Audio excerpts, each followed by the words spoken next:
नमस्कार फरीदाबाद, मैं योगेंद्र पाल और हम पहुंचे हैं बाल कल्याण समिति। आपको बता दें कि आज एक मामला सामने आया है नंगला से, जहां एक नाबालिग बच्चा एक दुकान पर काम करता हुआ पकड़ा है। इसको क्या है और जानेंगे। हमारे साथ हैं श्रीपाल जी, चेयरमैन हैं इसके कमेटी के। उनसे एक बार बातचीत करेंगे और जानेंगे क्या है पूरा मामला। नमस्कार सर। सर, आज जो एक बच्चा रेस्क्यू किया है, क्या तो उसकी उम्र थी और कहाँ काम करता था सर? एक बच्चा जिसकी उम्र करीब 13 साल थी, वो शांति इंटरप्राइजेस अपने नंगला में काम कर रहा था। दुकान पे काम करता था, बोरी ढलवाई जाती थी जी। और बच्चे को आज रेस्क्यू किया गया है और CWC में पेश किया गया है और हम उस पुलिस को इसमें कार्रवाई के लिए आदेश जारी कर रहे हैं। जी, तो सर ये कितने बच्चे वहाँ काम करते थे? ये अभी बता रहे हैं कि ये बच्चे बता रहे हैं कि 2 बच्चे और काम कर रहे थे और ये 8 महीने से पहले काम कर रहा था। तो इसको पहले 5,000 रुपये मिलते थे। अच्छा। 6500 रुपये अभी 1 महीने से मिल रहे हैं। मिलते हैं। तो सर ये क्या पढ़ाई भी करता है या ऐसे ही? पढ़ाई नहीं करता है। पढ़ाई नहीं करता है, घर पे ही है। पेरेंट्स को पैसे देता है। जी, तो इसके माँ बाप को सूचना देते क्या? हाँ जी। इसके माँ बाप को? हाँ जी। इनके माँ बाप को भी सूचना दे देते क्या?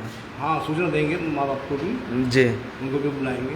और ये जो दुकानदार है, जो दुकान परचूने की दुकान है क्या सर? हाँ, परचूने की दुकान है। परचूने की दुकान तो है। इस पे उनके खिलाफ भी कार्रवाई के हमने आदेश दिए हैं। जी, उनके खिलाफ कार्रवाई की जाएगी। तो अभी क्या उनके खिलाफ कोई मुकदमा दर्ज हुआ है? अभी नहीं हुआ? नहीं, अभी ऑर्डर किए हैं। अभी ऑर्डर किए हैं सर, तो अभी कार्रवाई चल रही है? कार्रवाई चल रही है। जी।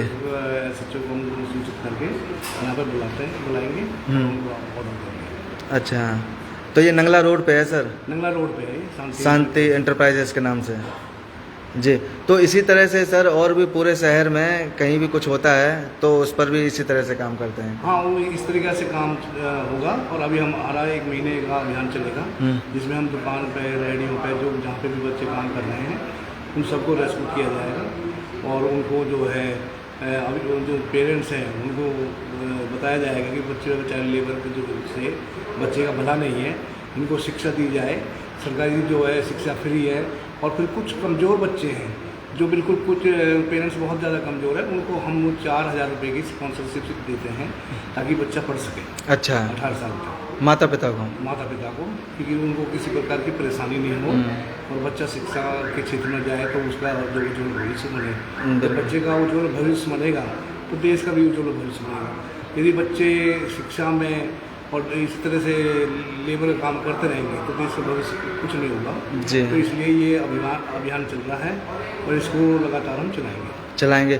और सर एक सवाल और है कि कई माँ बाप होते हैं जो बच्चों से काम करवाते हैं, जो भीख मंगवाते हैं या फिर उनसे कहीं काम धंधा भी करवाते हैं दुकान पे या कुछ, उन्हें पढ़ने नहीं भेजते और उन्हीं के पैसों से अपने खुद घर का खर्चा चलाते हैं। हाँ, कुछ परेशानी फैमिलीज में होती है। कई बार किसी का फादर नहीं है, मम्मी है और घर में छोटे छोटे बच्चे हैं, तो इसलिए वो सोचते हैं कि पढ़ाई से क्या होगा, इनको कुछ रोजगार कर लेगा तो कुछ घर में पैसे आ जाएंगे। जी। कुछ लोग ऐसे होते हैं कि जो बच्चे पढ़ते नहीं हैं वो सोचते हैं कि भाई इनको।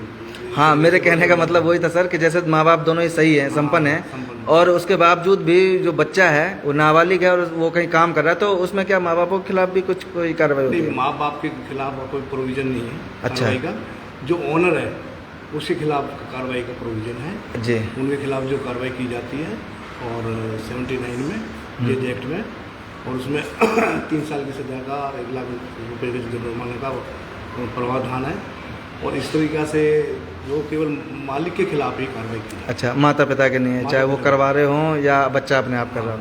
उनके खिलाफ है। अच्छा, फिर इसके बाद क्या बच्चों को बच्चों को छोड़ दिया जाता है? बच्चे को छोड़ देते हैं, पेरेंट्स को हम नसीहत देते हैं जी। कि आगे से बच्चों से काम नहीं कराया जाए।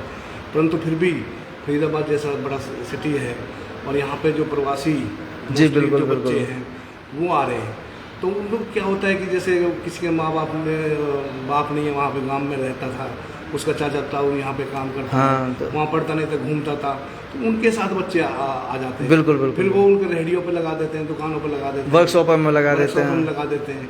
तो ये समस्या बहुत गहराती जा रही है। जितने हम इसको खत्म कर रहे हैं उतना ही बढ़ती जा रही है। जी, जब कंपनियों के बाहर बोर्ड भी लगे होते हैं हालांकि, लेकिन उसके बावजूद भी वहाँ अगर देखेंगे तो कोई ना कोई बच्चा मिल ही जाता है। मोस्टली बड़ी कंपनी वाले तो अवॉइड करते हैं। जी जी जी। जो छोटी वर्कशॉप्स हैं वो करते हैं, दुकानदार करते हैं और रेहड़ी वाले करते हैं। और रेडी वाले करते हैं मोस्टली करते हैं। जी।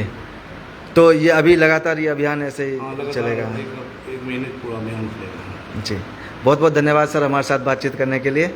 तो फरीदाबाद आप देख सकते हैं कि किस तरह से नंगला में बता रहे हैं कोई परचूने की दुकान थी शांति इंटरप्राइजेस के नाम से, जहां नाबालिग बच्चा काम कर रहा था और वहां आज इस टीम ने छापा मारा तो वहां से एक बच्चा रेस्क्यू किया।